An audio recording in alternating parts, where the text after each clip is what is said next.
See that pathetic old man over there? That's what failure looks like at 55? Derek Thompson's voice booms across Elite Fitness MMA Academy. The 32-year-old trainer gestures dismissively at Samuel Jackson, who's mopping floors in the corner. Sam here thinks watching us train for 2 years makes him a fighter. Derek's wealthy clients snicker. Maybe we should throw him in the ring. Give everyone a good laugh watching Grandpa try to throw a punch. Derek strides over and kicks Sam's mop bucket. Dirty water splashes across the freshly cleaned floor. Oops, guess you'll need to start over, old man. Sam looks up slowly. At 55, his silver hair and weathered face tell a story of hard labor and harder years. What's wrong, Fossil? Too tired to clean up your mess? Derek towers over him, muscle and youth radiating arrogance. Sam says nothing. Just pick up the mop and start cleaning again. But something flickers in his eyes for just a moment, something that doesn't quite match the broken-down janitor Derek sees. Elite Fitness MMA Academy sits in downtown Atlanta's wealthiest district. $200 monthly memberships. Glass walls showcase Olympic equipment to pedestrians who could never afford entry. Inside, everything gleams under LED lighting, regulation octagon, recovery pods worth more than most cars. This is Derek Thompson's kingdom. At 32, he's never known struggle. The trust fund bought the premium location. Father's connections filled it with Atlanta's elite, tech executives, entertainment lawyers, real estate moguls. They come here to feel dangerous without actual risk. Derek moves like a peacock through his domain. Every gesture calculated for his 100,000 Instagram followers. Bio reads, elite trainer to champions, though he's never trained anyone past amateur level. His real talent?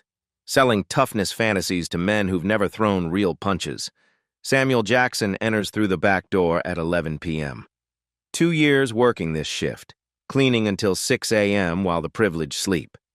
At 55, Sam's body tells decades of manual labor stories. Silver hair neatly trimmed despite circumstances. Weathered hands scarred from construction work grip supplies with surprising steadiness. Sam moves deliberately, not from laziness but calculated efficiency. Those reading glasses aren't just for show. He needs them now. Another reminder time moves forward regardless of will. But watch Sam's eyes during long nights. While mopping, he studies. Every technique replays in his mind. He memorizes combinations, analyzes footwork, catalogs weaknesses. Clients assume he's invisible. They don't know about the small apartment where Sam lives with 22-year-old daughter Maya. Medical school applications cover their kitchen table. Each requires fees Sam counts twice. Maya works part-time at a campus bookstore, but it's nowhere near enough. Sam needs this job desperately. Night shift pays double because no one wants cleaning up after Atlanta's elite. He endures dismissive glances, casual cruelty, assumptions that he's exactly where life intended. Construction destroys his back during the day. Weekend security shifts steal rest. But Maya's future depends on every dollar. She's brilliant, valedictorian, debate team captain, everything Sam dreamed of becoming. During breaks, Sam retreats to storage rooms. Surrounded by protein powder boxes, he shadow boxes. Movements flow like water despite age. Each punch precise, each step measured. Practicing in silence, muscle memory awakening something dormant. Derek notices but dismisses these as old man delusions. The idea that his janitor might possess actual skill never crosses his mind. What none of them suspect. Sometimes patience isn't weakness, it's preparation. Derek's hosting a private party tonight. Atlanta's wealthiest clients have paid extra for exclusive entertainment after hours. Whiskey flows freely as they discuss business deals worth millions. The gym's lights dim to create atmosphere while Derek plans his next social media moment. He spots Sam mopping near the octagon and an idea crystallizes. Derek's been struggling with content lately. His follower growth has stagnated. He needs something viral, something that showcases his dominance in unforgettable terms. Sam, Derek calls out, his voice carrying that particular tone of false friendliness that masks cruelty. Come here for a second, buddy. Sam looks up from his mop, immediately sensing trouble. Derek only uses that tone when planning something humiliating. The wealthy clients turn their attention toward the janitor, sensing entertainment approaching. How'd you like to make an extra $500 tonight? Derek's smile doesn't reach his eyes. My clients want some authentic entertainment. Just step in the ring with Tommy here for 3 rounds. Think of it as performance art. Tommy Ricci, Derek's 24-year-old prize student, grins from his position by the heavy bags. All muscle and Instagram followers, he's been training for 8 years but never faced real adversity. Sam hesitates, understanding this is humiliation disguised as opportunity. But $500 would cover Maya's MCAT prep course, something they've been saving toward for months. I'm not a fighter anymore, Mr. Thompson. Haven't been for 30 years. I just clean. Derek's laugh carries across the gym. Exactly. That's what makes it perfect. Don't worry. Tommy will go easy on Grandpa. It's just for laughs. Besides, what's the worst that could happen? You're already broken down. The clients chuckle at Derek's joke. Sam sees their faces. Men who've never known real struggle, who view him as entertainment rather than human. The same men whose messes he cleans every night. 500 cash, Derek continues, pulling out his phone to live stream. Just 3 rounds. Hell, if you can stay standing that long, I'll throw in a bonus. Sam thinks of Maya's application deadlines approaching. Medical school interviews she can't afford to attend. Dreams that depend on money he doesn't have. All right, Sam says quietly. 3 rounds. Derek's eyes light up as he starts his live stream. About to watch our ancient janitor learn why fighting is a young man's game. This is what happens when people don't know their limitations. Sam changes into borrowed gear that hangs loose on his smaller frame. The gloves feel foreign after years away from fighting, but muscle memory begins stirring. The mouthguard tastes like rubber and regret. The clients gather around the octagon, phones ready to capture the expected massacre. Derek positions himself for the best camera angles, already imagining the viral potential. The bell rings. Tommy comes out aggressive, throwing flashy combinations designed for highlight reels. Sam doesn't try matching his speed. Instead, he moves with surgical precision. Each step calculated, each defensive movement economical. Something unexpected happens. Tommy's power shots whistle past Sam's head by inches. The old man's footwork, though slower, places him exactly where punches aren't landing. His head movement, subtle but perfect, makes Tommy look clumsy. The crowd's initial cheers fade to confused murmurs. Why can't this young champion touch the old janitor? As the round ends, Sam breathes heavily, but his eyes remain calm and calculating. Derek realizes his entertainment isn't following the script he'd imagined. For the first time tonight, Derek sees something in Sam's weathered features that doesn't match his narrative of the broken-down custodian, something that looks dangerously like competence. The video from that night gets pathetic engagement. Derek expected millions of views watching an old man get destroyed. Instead, viewers see a confused young fighter missing an elderly janitor for 3 rounds. Comments mock Tommy's performance. Can't even finish a grandpa? And this is your champion? Derek's ego shatters. His follower count actually drops as competitors gain ground. Younger trainers are creating content that makes Derek look outdated. He needs total domination to restore his brand image. The ageist attacks begin immediately. Derek makes Sam wear a handwritten sign during business hours, "Past my prime, still cleaning." Clients laugh as Sam mops around their workouts, the humiliating placard bouncing with each movement. "Careful around the fossil," Derek announces loudly whenever Sam enters a room. Sudden movements might break something important. Well, more important than what's already broken. Derek starts imitating Sam's movements for his social media. He hunches over, moves slowly, pretends to need reading glasses. Day in the life of our senior janitor becomes a recurring bit, earning thousands of likes from followers who enjoy mocking age. During staff meetings, Derek openly questions whether Sam can handle the physical demands. "Maybe we need someone who doesn't need a break every time they bend over. This is a fitness facility, not a nursing home." Sam endures each humiliation silently. His back genuinely aches more each day. His knees crack audibly when standing. He does need those reading glasses now, but his mind remains sharp, documenting every slight, every pattern in Derek's escalating cruelty. The other staff members, desperate for Derek's approval, begin joining the mockery. They discuss fight techniques around Sam, making jokes about senior discount training and vintage fighting styles. To them, he's become a running gag rather than a person. Derek discovers Sam researching boxing techniques on YouTube during breaks. This triggers his next escalation. I've been generous letting you pretend you're still relevant, Derek confronts Sam publicly during peak hours. But this is embarrassing, for both of us. You watch fight videos like some wannabe teenager. It's pathetic. 20 gym members turn to watch the confrontation. Derek feeds off their attention. You want to keep this job? Prove you can still hang with real athletes. Fight Tommy again, this time a proper match. You last 3 rounds without being hospitalized. I'll acknowledge your vintage experience. Derek's voice drips with condescension as he sweetens the trap. If this old-timer can avoid getting knocked out for 3 full rounds, I'll pay his daughter's law school tuition, $50,000. But when he loses, he retires from fighting forever and admits his time is over. The announcement spreads through social media within hours. Derek frames it as generational warfare, old school versus new school, experience versus athleticism, delusion versus reality. His posts gained massive traction. Comments pour in from young followers eager to see an elder put in his place. Time to teach Grandpa some respect. And this is what happens when boomers don't know when to quit. But something unexpected emerges. The neighborhood rallies around Sam. Mr. Washington, a Vietnam veteran, stops by with old training tips. Mrs. Rodriguez brings anti-inflammatory tea. The local barbershop becomes Sam's unofficial corner, older men sharing stories of their own battles against dismissal.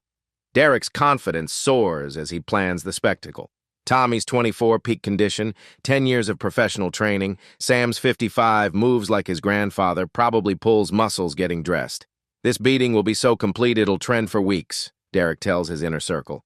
Finally show the world what happens when people can't accept father time. Sam begins training differently than typical fighters. He moves slowly but precisely. Every punch is economical. He studies film instead of hitting heavy bags. His preparation is cerebral, tactical, a master craftsman sharpening tools rather than building muscle. The community sees this as bigger than one fight. It's about proving wisdom and experience still matter in a youth-obsessed world.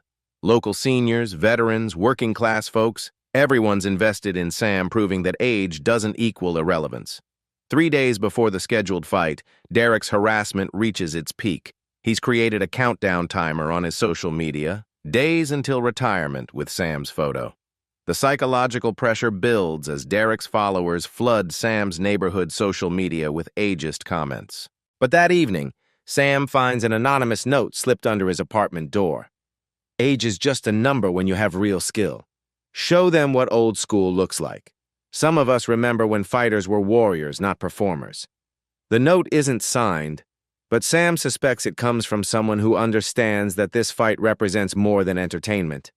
It's about dignity, respect, and proving that experience can triumph over youth when skill matters more than flash. Sam takes his first personal day in 2 years. He drives to Piedmont Park to the corner where he trained 30 years ago. The equipment is rusted, the punching bag held together with duct tape, but memories remain sharp. Sitting on an old bench watching young joggers pass, the realization hits him. He's been trying to fight Derek's fight, youth versus youth, strength versus strength, playing by rules designed to make him fail. But Sam has weapons Derek can't see. 30 years of knowledge. Pattern recognition from experience. Patience that youth mistakes for weakness. His phone buzzes. Maya's text. Dad, you don't have to do this. I can take loans. That hurts worse than Derek's insults. His brilliant daughter is willing to sacrifice dreams because the world convinced her that her father is too old to matter. Coach Rivera sits beside him uninvited. I've been watching you for 2 years. The way you move, study fighters. Derek thinks you're invisible. She hands him a worn notebook. Tommy's patterns, his tells, weaknesses. Kids never fought anyone who could make him think. All muscle, no endurance past round 2. The notebook contains everything. Tommy drops his right after combinations, gets sloppy when pressured. Has a glass chin nobody's tested because Derek protects him. This isn't about proving you can still fight, Rivera says. This is about teaching Derek that real skill doesn't expire. Sam visualizes controlling the fight, using Tommy's youth against him, making the young man carry action while Sam waits for the perfect moment. He won't outfight Tommy. He'll outthink him. Derek expects an old man trying to prove he's still young. Instead, he's about to face something more dangerous. an old man comfortable being exactly what he is. Fight night transforms elite fitness into a gladiatorial arena. Derek charges $75 admission for premium generational warfare entertainment. The gym overflows with 200 paying spectators. 3 local news crews position cameras for the David versus Goliath age battle. Derek live streams to 30,000 viewers, his phone mounted for perfect angles. Tonight, we settle this once and for all. Old school delusion versus new school reality. The visual contrast is stark. Tommy bounces with kinetic energy, his 24-year-old physique rippling under arena lights. Every muscle defined, movements explosive, shadow boxing with lightning combinations that blur together. He's wearing pristine red shorts with "Young Lion" embroidered in gold. Sam enters slowly, methodically. At 55, every step deliberate, every gesture economical. His silver hair catches the lights as he stretches carefully, working out the stiffness that comes with decades of manual labor. His borrowed blue shorts hang loose on his smaller frame. The crowd's energy splits perfectly. Half wants brutal entertainment, watching an old man learn painful lessons about aging. Half hopes desperately for a miracle, for proof that experience can triumph over youth. "Look at this mismatch," Derek announces to his live stream audience. "Grandpa can barely bend over to tie his shoes and thinks he can hang with a real athlete. This is going to be a public service, showing people when to accept reality." Pre-fight psychological warfare begins immediately. Derek approaches Sam during glove checks, speaking loudly enough for cameras to capture. "Hope your health insurance covers reconstructive surgery. Fossil. This is going to be educational for everyone watching." Sam responds quietly, his voice carrying something that makes Derek uncomfortable. "I've learned a lot in 55 years, son. Tonight you might learn something too." The referee, a young man clearly intimidated by Derek's presence, gives perfunctory instructions. Derek's wealthy clients place bets openly, not on who wins, but on which round Sam gets knocked out. The bell explodes through speakers. Tommy launches from his corner like a missile, throwing spectacular combinations designed for highlight reels. Left hook, right cross, spinning back fist. Pure athletic poetry meant to dazzle cameras and demolish opponents. His speed is genuinely impressive. Punches snap through air with precision that comes from 8 years of professional training. Tommy's footwork flows like dance, creating angles that have destroyed previous opponents within minutes. But Sam doesn't engage in Tommy's dance. Instead, he moves like water around stone, each step calculated by 3 decades of experience. Every punch Tommy throws, Sam has seen 1,000 variations. His defensive positioning appears effortless but follows patterns younger fighters never learn. Tommy's power shots whistle past Sam's head by millimeters. The crowd gasps at near misses, but Sam's expression remains calm. He's not lucky. He's precise. Each slip, each step, each defensive movement flows from muscle memory developed over 30 years. Derek shouts instructions from Tommy's corner. "Finish him! He's already tired!" But Tommy's combinations, though spectacular, hit nothing but air. The young fighter's frustration grows visible with each missed opportunity. 90 seconds into the round, Tommy launches his signature combination. The same flashy sequence that knocked out his last 5 opponents. Right jab, left hook, spinning right back fist. The crowd leans forward, expecting impact. But Sam tilts his head exactly 2 inches left, and the devastating back fist passes through empty air. The crowd erupts in confused murmurs. How did the old man see that coming? Derek's confidence cracks. His live stream chat explodes with questions. Why can't Tommy touch him? And is the old guy actually good? Derek's carefully constructed narrative begins unraveling in real time. The round ends with Tommy breathing harder than expected. Sam returns to his corner looking like he's just finished a light warm-up. The contrast unsettles everyone who came expecting a massacre. Tommy emerges more aggressive, abandoning finesse for raw power. But aggression without precision is just exhaustion waiting to happen. His combinations become wider, telegraphed, desperate to land something significant. Sam begins counterpunching, not with power, but with surgical accuracy. A jab that snaps Tommy's head back at the perfect moment. An uppercut that lifts the young fighter's chin just enough to reset his rhythm. Nothing devastating, but everything was perfectly timed and placed. The crowd's energy shifts dramatically. These aren't lucky shots. They're demonstrations of skill so pure that even untrained eyes recognize mastery. Sam isn't trying to hurt Tommy. He's giving him a boxing lesson in front of 30,000 viewers. Derek screams instructions that border on desperate. Move your head, use your reach. He's 55 years old. But nothing works. Sam anticipates every attack, counters every combination, and makes Tommy look like an amateur despite his obvious athleticism. Midway through round 2, Tommy throws a wild haymaker with everything behind it. The punch carries knockout power, but Sam slips underneath and counters with a picture-perfect right cross that catches Tommy cleanly on the chin. Tommy's knees buckle for a split second. The crowd gasps. For 3 heartbeats, the gym falls completely silent as everyone processes what they just witnessed. Derek's live stream chat goes insane. "Holy shit, where did that come from?" floods the comments. 35,000 viewers suddenly realize they're watching something extraordinary. Derek signals Tommy frantically. Get aggressive, use your youth, end this embarrassment before it gets worse. But panic makes fighters stupid, and Tommy is definitely panicking now. Tommy enters the final round exhausted and humiliated. His perfect physique means nothing when technique crumbles under pressure.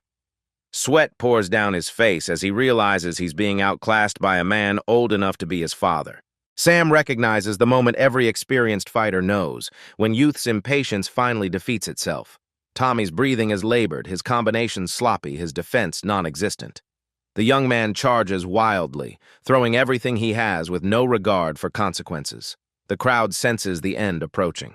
Derek's wealthy clients sit in stunned silence, their assumptions about age and ability crumbling with each passing second.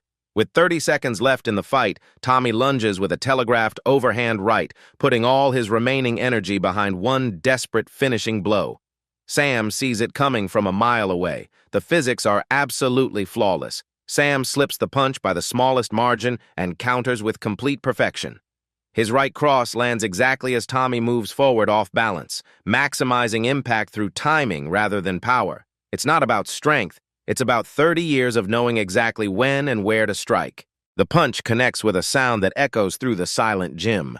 Tommy drops like his strings were cut. For 5 heartbeats, 200 people hold their breath collectively. An old man just knocked out a young champion using pure skill. The live stream freezes at 40,000 viewers, all watching in stunned disbelief. Then the gym explodes into chaos. Half the crowd erupts in celebration. Construction workers, security guards, older spectators who felt invisible their entire lives suddenly have a hero. They chant, "Sam, Sam, Sam," with voices cracking from pure emotion. The other half sits in shock. Young men who came to watch superiority, confirmed instead, witnessed their assumptions destroyed. Derek's wealthy clients stare at their phones, unsure how to process what they've witnessed.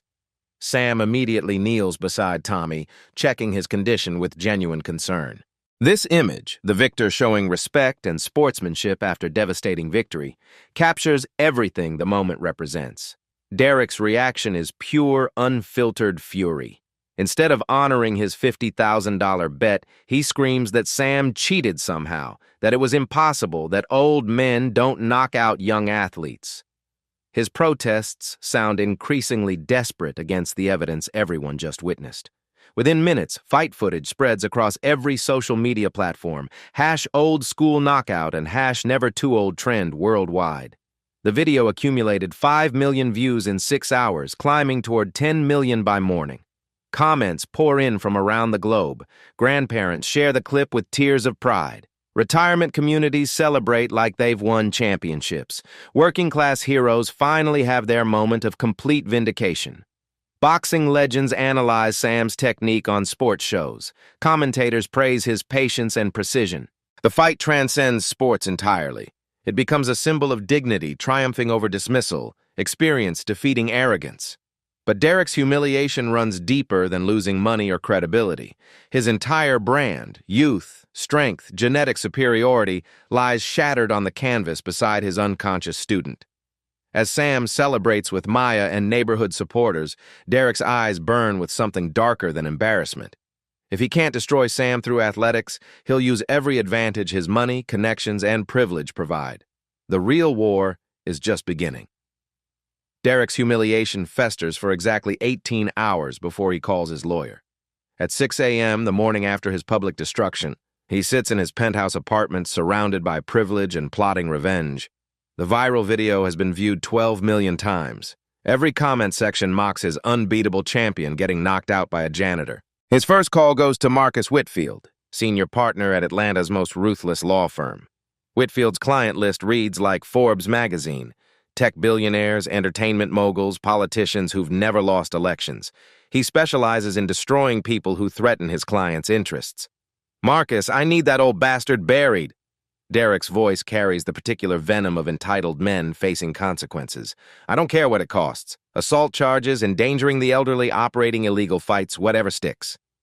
Whitfield's strategy emerges within hours. Paint Sam as a dangerous senior citizen who should have known better at his age. Frame the fight as elder abuse, claiming Derek was manipulated into exploiting a mentally diminished old man for entertainment.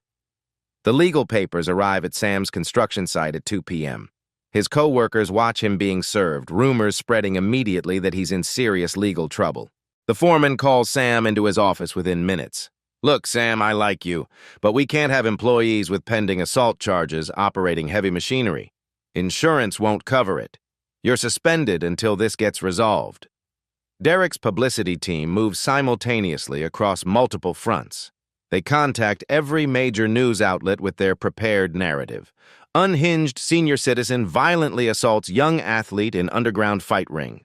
The edited video they release removes all context. No humiliation, no bullying, no financial desperation, just an angry old man attacking an innocent young fighter. They splice footage to make Sam appear aggressive, dangerous, unstable. Channel 5 News runs the story first. Anchor Rebecca Morris delivers it with practiced concern. "Tonight we ask, should senior citizens be allowed in combat sports? An elderly janitor's dangerous delusion nearly killed a young athlete at an Atlanta gym." The segment features expert commentary from Dr. Patricia Hoffman, a geriatric psychiatrist Derek's team located within hours. Older adults often experience delusions about their physical capabilities. This man clearly suffers from a dangerous disconnection from reality. Derek's legal team files for $750,000 in damages, knowing Sam could never afford such amounts. They subpoena his medical records, revealing his back problems, joint pain, and previous injuries. Every sign of aging becomes evidence of unfitness to fight. The construction company fires Sam the next morning. "Liability concerns," they explain. "Can't employ violent individuals around expensive equipment." His weekend security job follows within days. Insurance won't cover workers with pending assault charges. Derek's lawyers systematically target every business supporting Sam.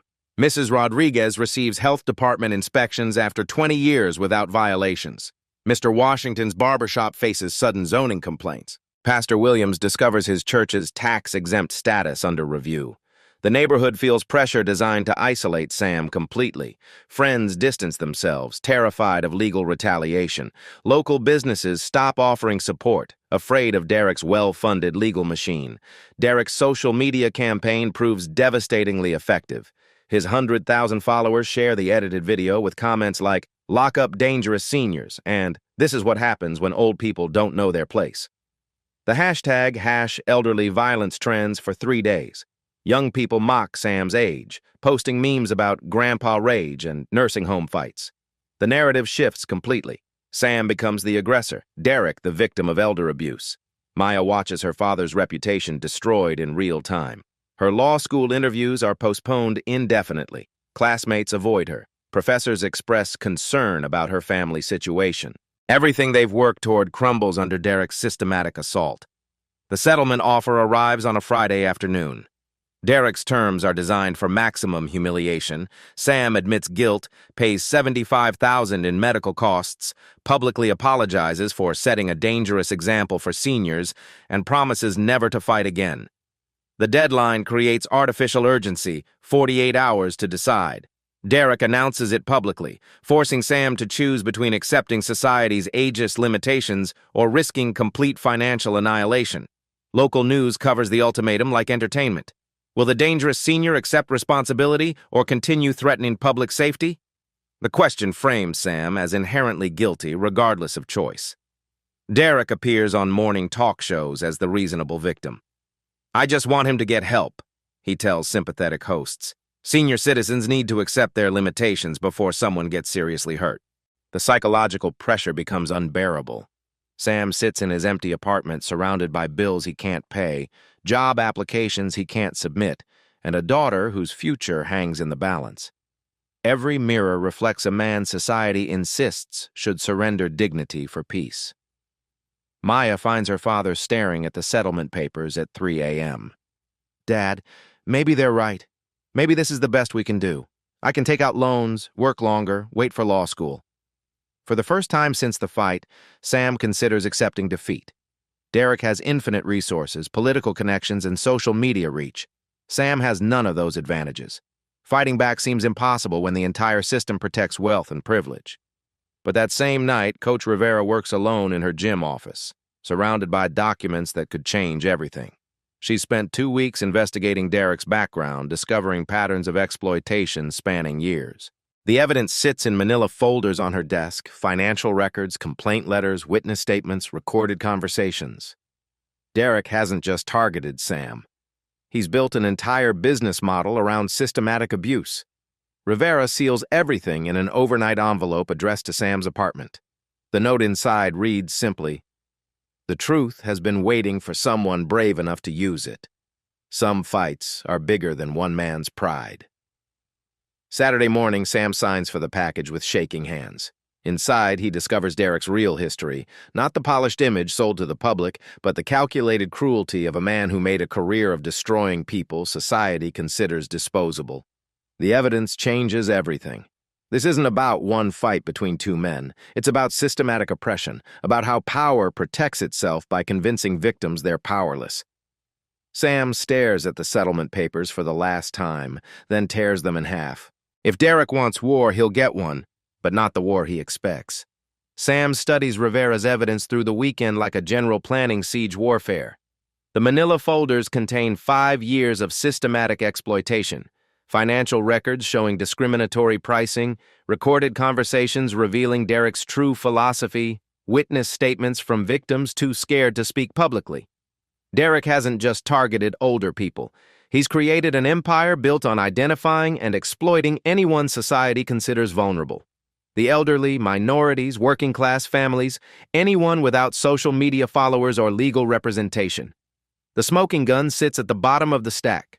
Derek's private social media account, hidden from public view but documented by Rivera's investigation. Hundreds of videos mocking older gym members, charging senior surcharges for basic services, and maintaining a followers-only group called Reality Checks for Fossils. Monday morning, Sam makes the decision that changes everything. Instead of signing Derek's humiliating settlement, he calls a press conference for Wednesday afternoon. The same media that destroyed his reputation will become his platform for justice. Derek learns about the press conference Tuesday evening through his media contacts. His immediate reaction reveals everything about his character, not concern about truth, but panic about losing control of the narrative he's carefully constructed. "Shut it down," Derek orders his legal team. "Threaten them with defamation suits. This delusional old fool doesn't get to embarrass me twice." But Sam has learned patience from 5 decades of being underestimated. He doesn't threaten or bluster. He simply releases a single statement. Wednesday, 3 p.m., I will present evidence about systematic abuse of vulnerable populations. The truth deserves daylight. Wednesday arrives with unexpected media coverage. Rivera's investigation has reached other victims who begin speaking anonymously to reporters.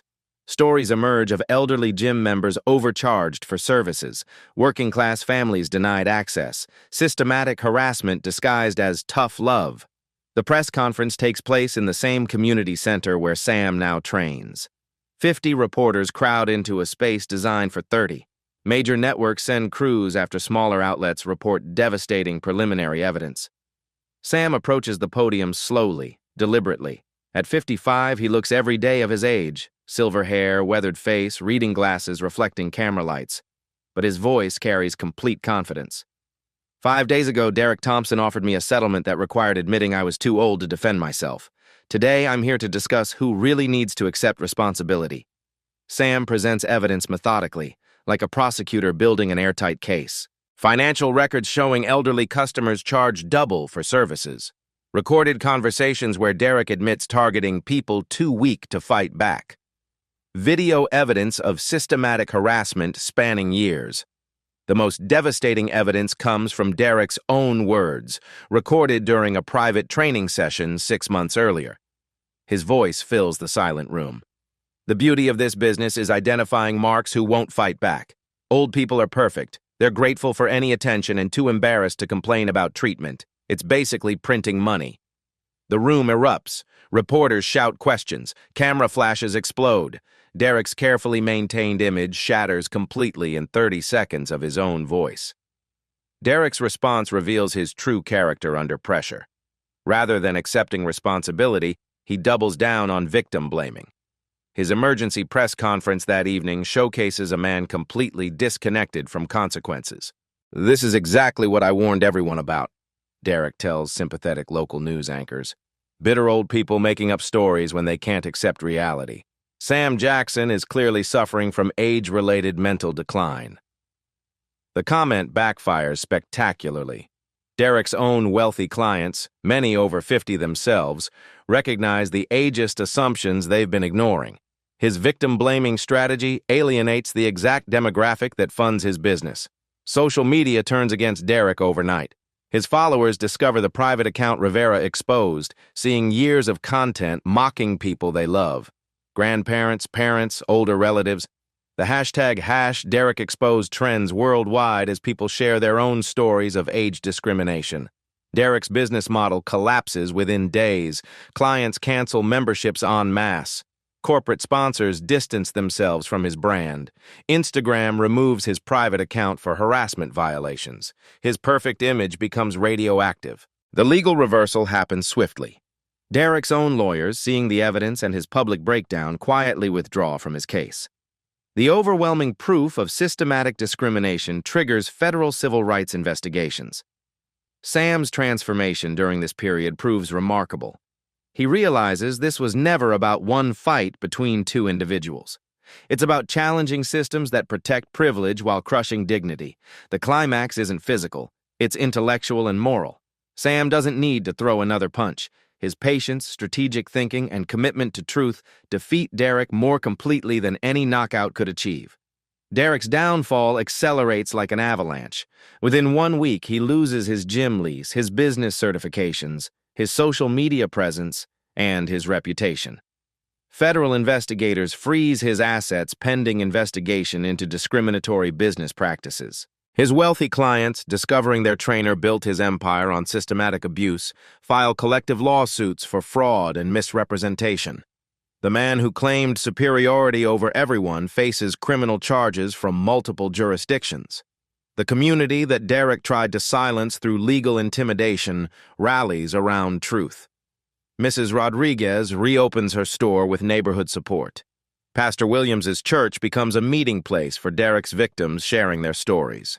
Maya watches her father's vindication with tears of pride. The law school that postponed her interviews calls with apologies and full scholarship offers. The story becomes about more than one family. It represents everyone who's been told their dreams expired with their youth. Derek's final public appearance comes during a disastrous interview where he reveals his complete disconnect from reality.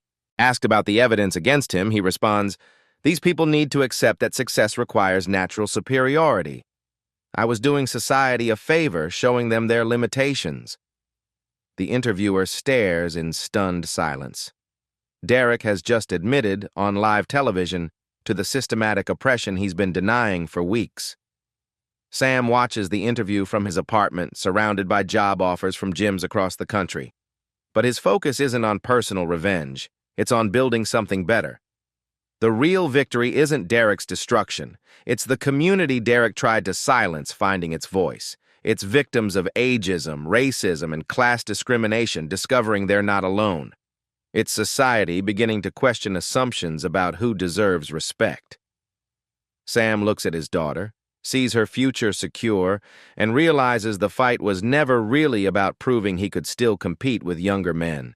It was about proving that dignity doesn't have an expiration date. Derek's empire crumbles completely, but something stronger rises from its ruins, a community that refuses to let anyone be dismissed as disposable ever again. The vindication comes swiftly once truth replaces Derek's carefully constructed lies. Within 72 hours of Sam's press conference, every legal charge evaporates. The district attorney's office doesn't just drop the case. They issue a public apology for pursuing charges based on Derek's manipulated evidence. Federal investigators move with unprecedented speed. Derek's business records reveal a systematic pattern of discrimination spanning 5 years and dozens of victims. The FBI classifies his operation as organized fraud targeting protected classes. What began as personal revenge became a federal case study in civil rights violations. Derek's complete downfall unfolds like dominoes falling in perfect sequence. The Georgia Athletic Commission revokes his training certifications permanently. His gym lease terminates for breach of anti-discrimination clauses. His business insurance cancels for fraudulent claims. His corporate sponsors flee faster than his social media followers. The criminal charges multiply daily. Federal prosecutors file 17 counts, including fraud, tax evasion, civil rights violations, and racketeering. State authorities add charges for false police reports and witness intimidation. Derek's legal team abandons him when his assets are frozen pending investigation. His wealthy clients, discovering they funded systematic oppression, filed the largest collective lawsuit in Georgia fitness industry history. Men who considered themselves Derek's friends now demand every dollar back with punitive damages. The betrayal cuts deeper than any legal penalty. Elite Fitness MMA Academy closes permanently within 2 weeks. The pristine equipment Derek worshipped gets auctioned to pay creditors. The space where he built his empire of humiliation sits empty, a monument to the consequences of treating people as disposable. Sam's personal transformation proves even more dramatic. Job offers pour in from gyms nationwide, not as janitor but as trainer, consultant, motivational speaker. His story resonates with millions who felt invisible in youth-obsessed culture. Major MMA organizations invite Sam to provide commentary on age discrimination in sports. Athletic commissions across the country consult him on policies protecting older athletes.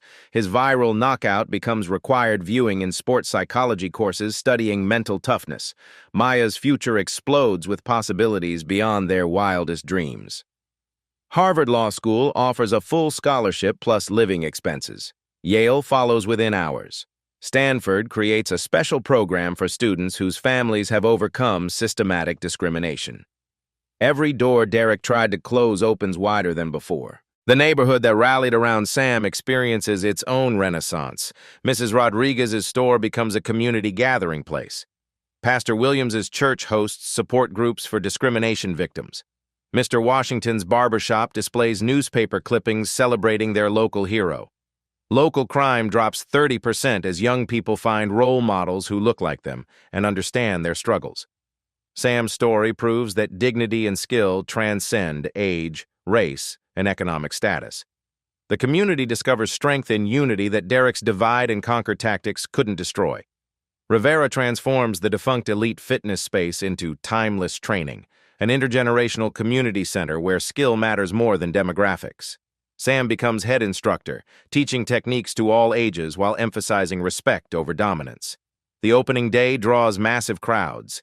Teenagers train alongside seniors.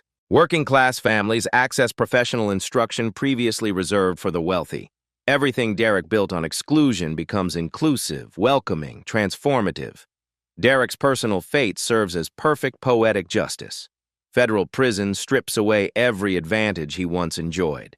The man who claimed genetic superiority discovers that survival requires respect, something money can't buy and privilege can't fake. His cellmate, a 60-year-old former construction worker, teaches Derek about real toughness. The lessons hurt worse than any physical punishment, forcing Derek to confront the humanity he'd spent years denying in others. Sam visits Derek once, 6 months into his sentence. The conversation lasts 15 minutes, long enough for Derek to apologize and for Sam to forgive. Not because Derek deserves forgiveness, but because carrying hatred ages the soul faster than time. The ripple effects continue expanding. #Timeless Strength becomes a global movement celebrating older adults achieving remarkable goals. #Ageless Warrior inspires millions to pursue dreams society claims they've outgrown. Sam's story transcends sports, becoming a symbol of hope for anyone told their time has passed. Documentary crews arrive to chronicle the complete story. Publishers offer book deals worth millions. Hollywood producers bid for film rights. But Sam's focus remains local, personal, transformative rather than commercial. Maya graduates law school with honors, specializing in civil rights law.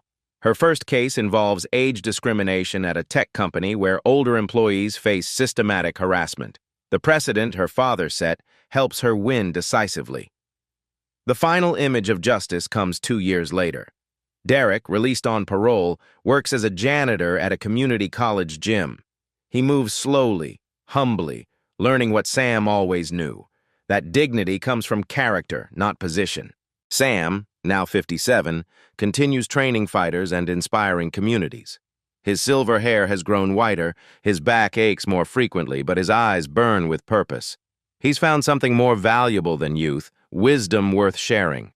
The gym where Derek once ruled through intimidation now echoes with voices of all ages discovering their strength. Children learn from grandparents. Teens respect elders. Everyone understands that true power comes from lifting others up, not tearing them down. Sam looks around his transformed community and smiles. The fight was never about proving he could still knock out younger men. It was about proving that respect, dignity, and human worth never expire. Derek thought he was putting an old man in his place. Instead, he helped that man show the world exactly where he belonged, standing tall, fighting strong, and inspiring others to do the same. 6 months after Derek's sentencing, Timeless Training operates at full capacity with 800 members ranging from 8 to 80 years old. The waiting list stretches 3 months as word spreads about a gym where respect matters more than age or bank account balance. Sam arrives each morning at 5 a.m., silver hair catching sunrise through floor-to-ceiling windows. At 57, he moves with the careful deliberation of someone who's learned to honor his body's limitations while refusing to accept society's. His reading glasses hang from a chain now, a practical concession to time that no longer embarrasses him. The transformation extends beyond individual success. Local police report crime down 40% in surrounding neighborhoods. High school graduation rates climb as teenagers find mentors who understand their struggles.